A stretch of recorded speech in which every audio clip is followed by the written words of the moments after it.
بسم اللہ الرحمن الرحیم۔ السلام علیکم۔ میں آپ کے لیے ایک اور وظیفہ لے کر آئی ہوں۔ نیند آنے سے پہلے ایک تسبیح پڑھ لیں۔ صبح 6 بجے سے پہلے آپ نے یہ وظیفہ پڑھنا ہے۔ آپ نے باوضو ہو کر اول آخر درود پاک پڑھنا ہے اور درمیان میں ایک تسبیح آپ نے پڑھنی ہے، ان اللہ علی کل شیء قدیر پڑھ لیں۔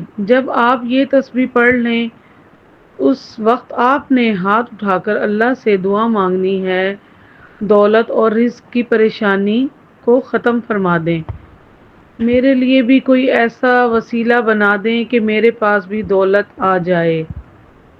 آپ نے یہ عمل کرنا ہے، انشاءاللہ اس عمل کی برکت سے آپ کی پریشانی دور ہو جائے گی، رزق میں برکت عطا فرمائی جائے گی انشاءاللہ۔ ہم نے